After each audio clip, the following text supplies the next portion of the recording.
Hey, welcome back, everybody. Today we're going to be on the Mustang again, putting some vertical links on the rear suspension.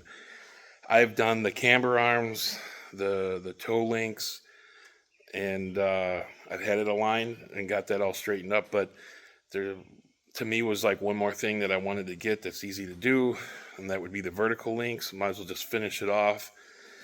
I'm going to show you how to do it quick, but it's really, 2 bolts per side.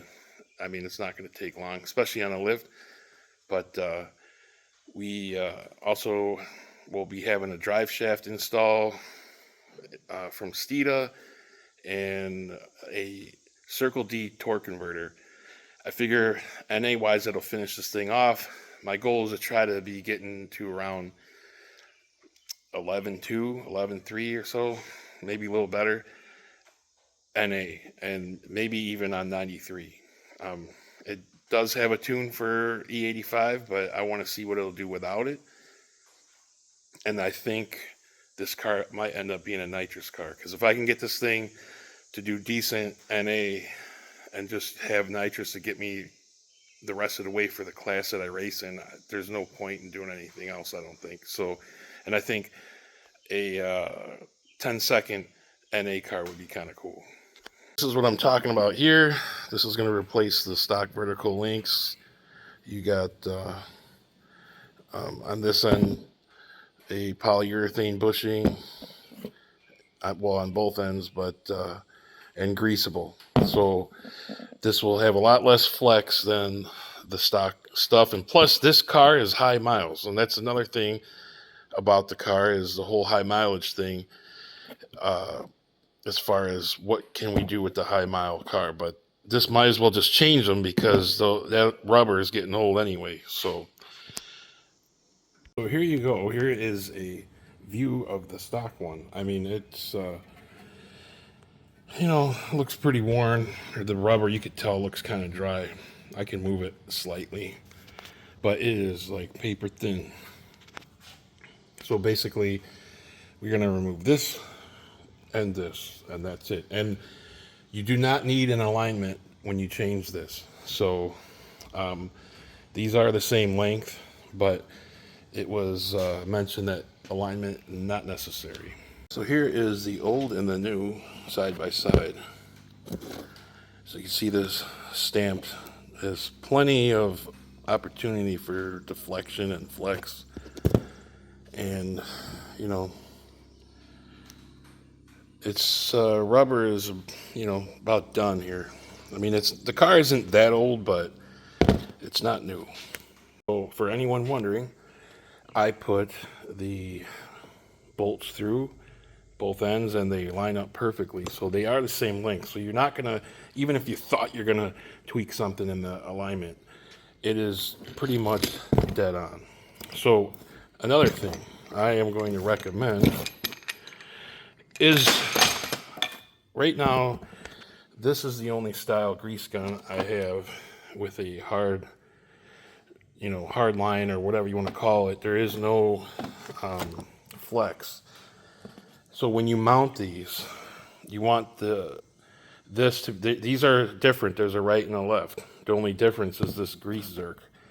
You want to point it towards the inside of the car. Well, if I had a flexible hose, I could do it, but I'm going to have to get a flexible hose for the future. But for now, I am going to grease this now before I put it in, because I won't be able to after it's in there.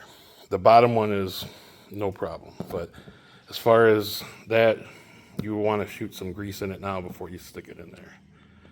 All right, so now what we're going to do is take the 2 bolts out. The top's got like a nut on it. That's fairly easy to come out. And that is also a 15.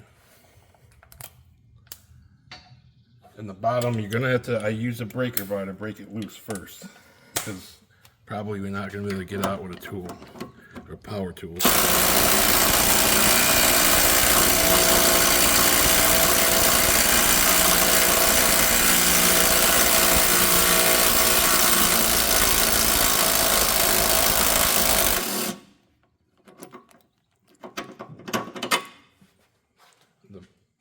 If I didn't say so already, the bottom bolt is an 18.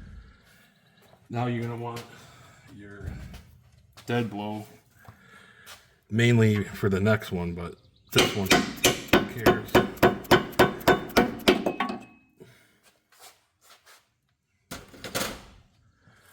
The dead blow is mainly for putting the new one in because you don't want to mess up the paint.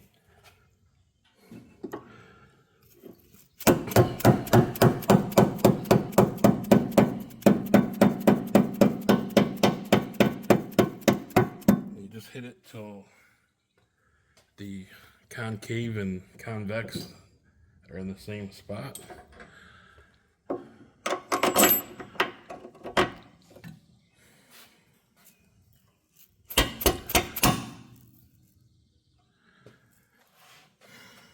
Now it probably needs to move a little more, but we can get the nut started.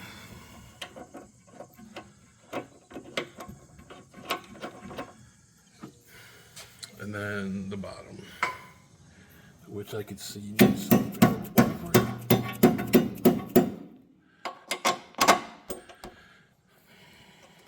Now you might want to use a power tool to kind of press in and spin at the same time. What I mean is put a little pressure on that with the right size socket.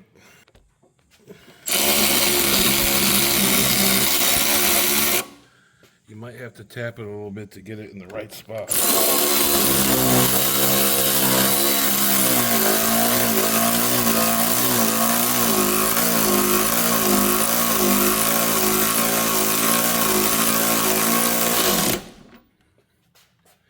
And now that gets torqued to 129 foot-pounds.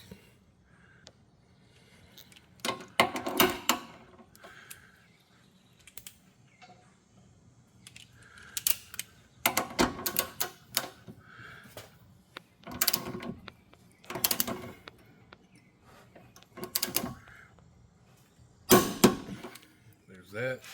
And the top one is 76.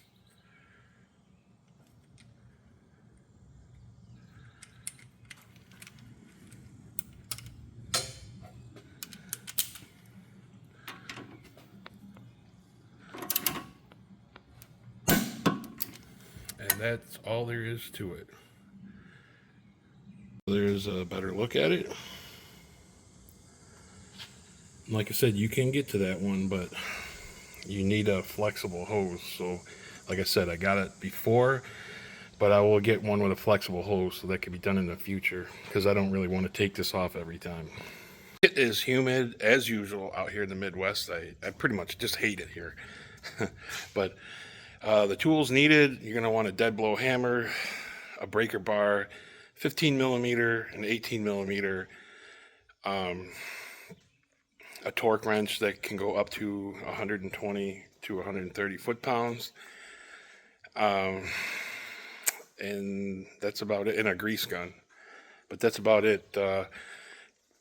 Really doesn't take that long. It's just the one side I had to remove it to grease it because I didn't realize I wasn't going to be able to with the one I had. So I had to pop it off quick, hit it with grease, put it back in, and that's why I did that with the other side. So I intend to do the drive shaft and the torque converter. I was going to do those at the same time, but I'm thinking for test purposes, because I really haven't found anything as far as changing the drive shaft and seeing what your ET or mile per hour difference actually is. I see like dyno stuff and all that, but that really doesn't tell you much.